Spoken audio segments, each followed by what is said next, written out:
Hey, what's up guys? Welcome back to the Oldbarn Homestead channel. My name is Gary. I'm going to try to make this a quick video in the interest of keeping my videos shorter.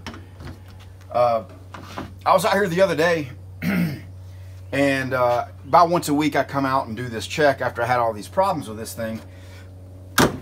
And I came out here the other day and I felt like the air, when I opened this up, I felt air coming at me. And so I just sort of gently put my hand up there and it felt like air was going in, which is an indication that this thing is running backwards. And the reason I came out was that it was making a whining noise. And so, you know, it makes a whine when you, and I'm gonna fire it up here in a second, but it makes a whine when you first crank it up, usually for like 5 seconds, and then it settles in. And I think it's just the oil getting up into the system is what it is. And so this is this evaporator, and it's supposed to collect water down on the bottom and oil up top. And ever so often, once a week per the manual, you're supposed to come out and drain this, just open the drain on it and make sure there's no water in it. And so when I checked it, the oil was like milky looking, and I was like, oh my gosh. So I started thinking, how could this thing be running backwards? It was crazy. So I thought, you know, you guys remember when I did the rewiring of the electrical in there for the plasma cutter to move it to the other side of the wall, I moved a couple breakers around, and I thought, well, maybe I moved that 3-phase breaker for this air compressor and moved it over one set of poles, and it ended up reversing a couple of wires. But I didn't think I did that. I didn't remember doing that.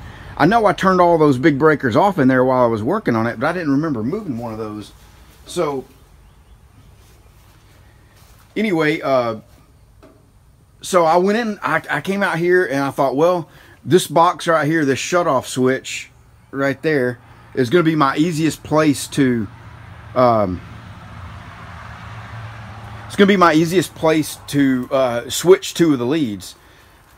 So I couldn't remember, so I just, based on that, I switched two of the leads and fired it up. And I had my hand on it just to, you know, just to do a quick fire and turn it off. And it was just squealing and making all kinds of racket.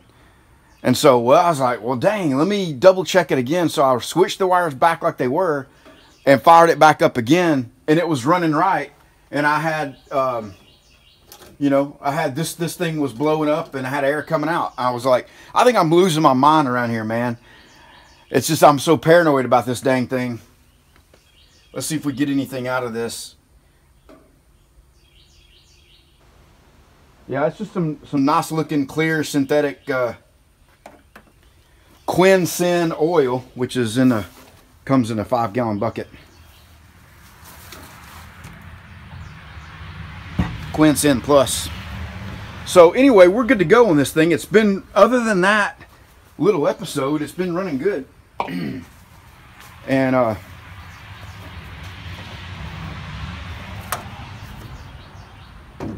so we'll fire it up. I was just getting ready to fire it up for the day here.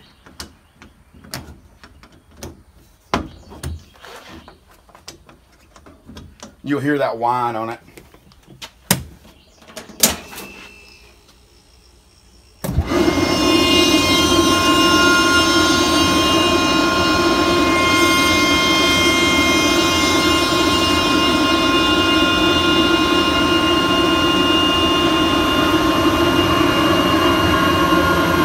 See the air blowing out the right way, and you hear the whine sort of settled in after a second or two there. So anyway, maybe I'm not losing my mind. Give you guys a quick look at what's going on in here and we'll get it wrapped up.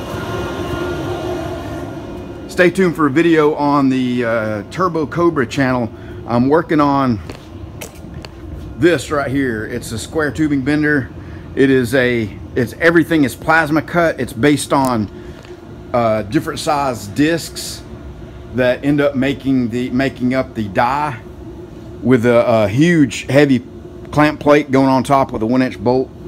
And I've got 2 of them I'm building, and what I'm gonna do on this is offer it as a I'm gonna do a one-time group buy on it, because so many of the things I make, you know, when you make 1 or 2 at a time of something, especially when you got 1/4 inch plate, 3/8 inch plate, 1/8 inch plate that all have to go into these. I got a mess right here with some bolts I just got from McMaster, but you see all these different discs I've cut that end up making up the different dies.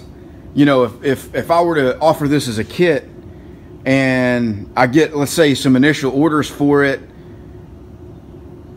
you know, and then over time people just sort of randomly find my video and order a kit off of it, which is kind of what happens with that Ox Toolco rod bender. You know, it's very, very unproductive to have to load and unload. And you know, I could keep a few of these cut in advance, but when you're talking about cutting up a $400 plate, I don't want to cut up a lot of it in advance because I don't know if people are going to buy them or not. You know, that's the thing. So what I'm going to do is I'm going to do a 30-day group buy when I announce this and release it when I get it finished up. And so everybody can place orders. You know, for 30 days I'll collect orders. At the end of that 30 days, I'll make up a big batch of them to fulfill the orders, and then I'll probably make maybe like 2 or 3 extras, and then I'll leave it up for sale. And when those 3 sell, it'll be over. Now, if something were to go crazy with this and, you know, all of a sudden I'm selling, you know, 10 a week, okay, fine. But there hasn't been anything I've really sold yet where I sell 10 a week of anything. You know, what happens is I might sell 10 the first week, and then it's 1 a month after that, which is fine. You know, I don't really mind that. But on something like this, it's very expensive and very unproductive to do that. And this sucker is going to be heavy as well. And I've still got to make the pivot arm for it, you know, the bending arm. But this is a 1x2 bar that'll clamp in your vise, your bench vise, and then of course you'll you know, pivot around that way to bend it.